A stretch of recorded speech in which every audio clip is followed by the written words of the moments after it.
Salam sejahtera dalam kasih Tuhan Yesus Kristus. Bapak Ibu Saudara dimanapun berada, kita berjumpa kembali dalam program Biji Sesawi untuk kita belajar firman Tuhan yang akan menyegarkan jiwa kita dan menguatkan iman kita. Sebelum itu mari kita akan berdoa terlebih dahulu. Terima kasih Bapa, mengucap syukur untuk kesempatan ini. Kembali kami akan belajar firman-Mu. Kiranya Roh Kudus mengurapi kami, menerangi pikiran dan hati kami, agar melalui pembacaan perenungan firman Tuhan, Engkau sendiri yang berbicara kepada kami, menuntun kami, mengarahkan kami. Firman-Mu jalan kehidupan kami. Terima kasih Bapa, kami siap diberkati dalam nama Tuhan Yesus. Amin. Mendasari renungan kita, hari ini kita akan baca dari Yohanes 20 ayat 11 sampai dengan ayat 18. Yesus menampakkan diri kepada Maria Magdalena. Tetapi Maria berdiri dekat kubur itu dan menangis. Sambil menangis, ia menjenguk ke dalam kubur itu.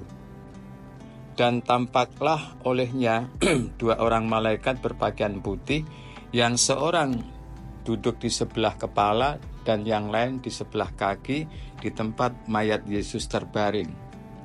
Kata malaikat-malaikat itu kepadanya, "Ibu, mengapa engkau menangis?" Jawab Maria kepada mereka, "Tuhanku telah diambil orang dan aku tidak tahu di mana ia diletakkan." Sesudah berkata demikian, ia menoleh ke belakang dan melihat Yesus berdiri di situ. Tetapi Maria tidak tahu bahwa itu adalah Yesus. Kata Yesus kepadanya, "Ibu, mengapa engkau menangis? Siapakah yang engkau cari?" Maria menyangka orang itu adalah penunggu taman, lalu berkata kepadanya, "Tuan, jikalau Tuan yang mengambil dia, katakanlah kepadaku di mana Tuhan meletakkan dia, supaya aku dapat mengambilnya." Kata Yesus kepadanya, "Maria." Maria berpaling dan berkata kepadanya dalam bahasa Ibrani, "Rabuni," artinya guru. Kata Yesus kepadanya, "Janganlah engkau memegang aku, sebab aku belum pergi kepada Bapa, tetapi pergilah kepada saudara-saudaraku dan katakanlah kepada mereka bahwa sekarang aku akan pergi kepada Bapakku dan Bapakmu, kepada Allahku dan Allahmu."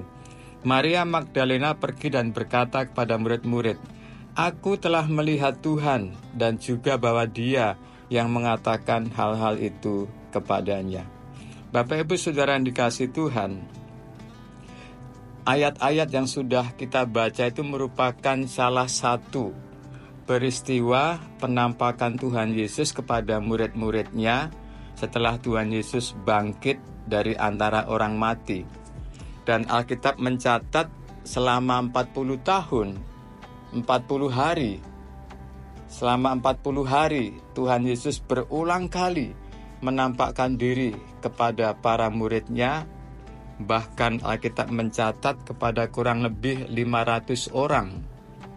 Dan dari semua peristiwa penampakan itu, penampakan Tuhan Yesus kepada Maria Magdalena merupakan salah satu penampakan yang paling diwarnai dengan cinta yang mendalam, dengan hati yang mendalam, hati seorang Maria Magdalena yang betul-betul sepenuh hati mencintai dan mengasihi Tuhan Yesus.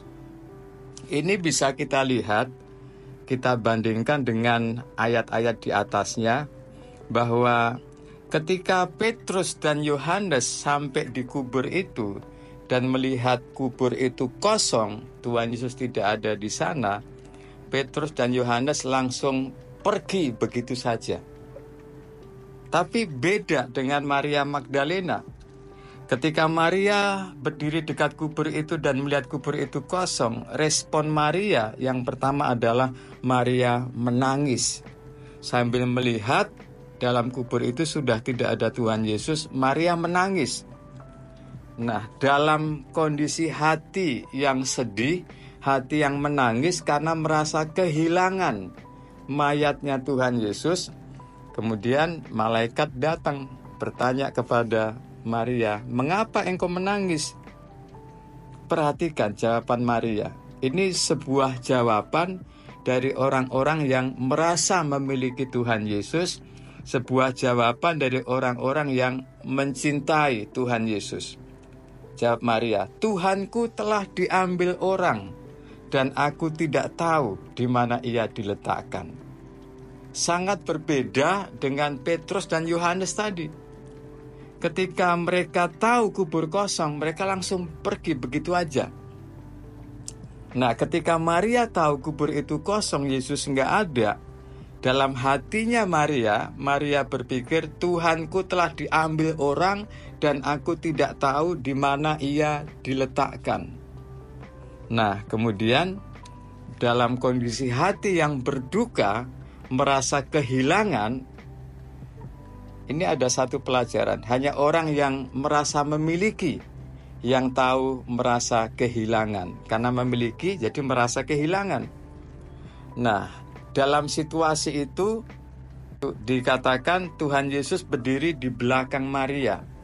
Tapi yang menjadi satu perenungan, Maria tidak tahu bahwa itu adalah Yesus. Dan di situ, Yesus yang dalam anggapan Maria belum bangkit, Yesus yang dalam anggapan Maria telah hilang, dicuri orang, dan Maria dalam keadaan hatinya sedih, hatinya berduka, hatinya menangis, hatinya merasa kehilangan orang yang dicintai. Tiba-tiba Yesus ada di situ. Tapi Maria tidak tahu kalau itu Yesus. Nah, kira-kira bagaimana perasaan Tuhan Yesus yang sudah bangkit dari antara orang mati, yang tubuhnya sudah tubuh kemuliaan? Pasti Yesus tahu banget bagaimana mendalamnya hati Maria Magdalena kepada Tuhan Yesus. Kata Yesus kepadanya, "Ibu, mengapa engkau menangis? Siapakah yang engkau cari?"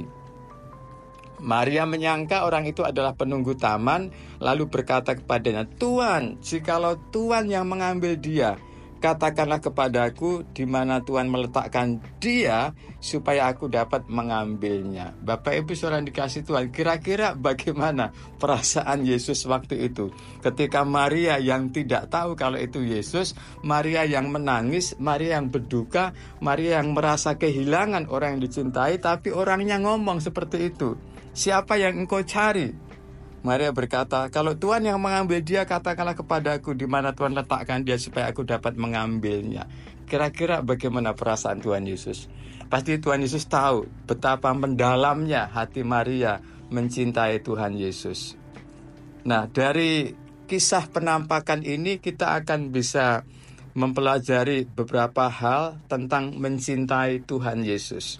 Yang pertama, Maria mencintai Tuhan Yesus pada saat Tuhan Yesus bukan saja masih hidup, tapi Tuhan Yesus sudah mati pun Maria tetap mencintai Tuhan Yesus.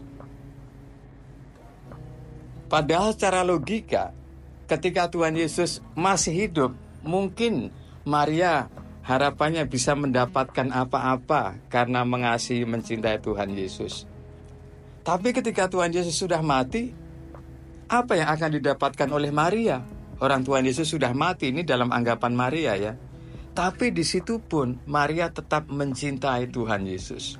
Itulah cinta yang sejati. Mencintai Tuhan Yesus dengan cinta yang sejati. Mencintai bukan apa yang akan didapatkan, tetapi mencintai pribadinya Tuhan Yesus. Kemudian yang kedua yang bisa kita catat bahwa Maria begitu mencintai Tuhan Yesus karena Maria merasa memiliki Tuhan Yesus sebagai milik pribadinya. Hal itu dibuktikan ketika mayat Yesus nggak ada, Maria merasa kehilangan. Hanya orang yang memiliki, orang yang akan kehilangan. Kalau kita tidak memiliki apa-apa, kita tidak akan kehilangan apa-apa. Karena Maria memiliki Yesus dan Yesus nggak ada, Maria merasa kehilangan Tuhan Yesus. Jadi yang kedua yang bisa kita pelajari adalah ketika kita mencintai Tuhan Yesus dengan sepenuh hati, maka kita akan menjadikan Tuhan Yesus sebagai milik pribadi kita. Seperti yang seringkali kita nyanyikan dalam pujian-pujian kita. Engkaulah milikku, engkaulah kesayanganku.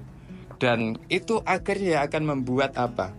Maria mendapatkan berkat istimewa dari Tuhan Yesus. Sebagai orang pertama yang menerima penampakan Tuhan Yesus setelah Yesus bangkit dari antara orang mati. Bapak Ibu saudara dikasih Tuhan, mari kita mempelajari bahwa dalam menjalani kehidupan kita, dalam membangun iman kita, maka harus kita dasari dengan karena kita mencintai Tuhan Yesus, karena kita mengasihi Tuhan Yesus. Inilah esensi iman kita. Oleh karena itu mari kita tetap menjaga hati kita, supaya hati kita tetap mencintai Tuhan, tetap mengasihi Tuhan. Tuhan ada di hati kita, kita ada di hatinya Tuhan. Kita mencintai Tuhan, pribadinya Tuhan, bukan apa yang Tuhan berikan kepada kita.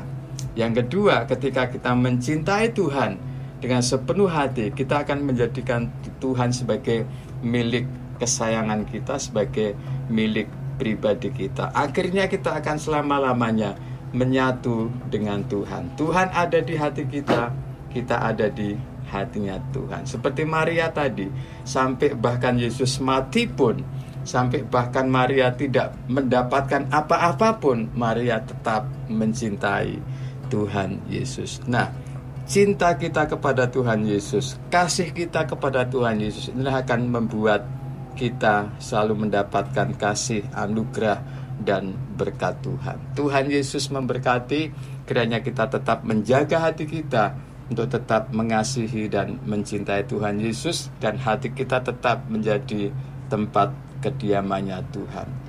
Mari kita berdoa.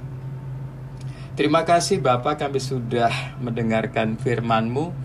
Kiranya Engkau meteraikan dalam pikiran hati kami, agar hari-hari yang kami lalui ke depan dalam tantangan pergumulan iman, hati kami tetap mencintai Tuhan Yesus, hati kami tetap mengasihi Tuhan Yesus, dan Tuhan Yesus ada di hati kami. Inilah esensi iman kami kepadamu ya Bapa. Kiranya Engkau memberkati umat-umat-Mu dimanapun berada, yang sakit Engkau yang menyembuhkan, yang lemah Engkau yang menguatkan, yang terikat Engkau melepaskan, yang berbeban berat Engkau yang memberikan jalan keluar.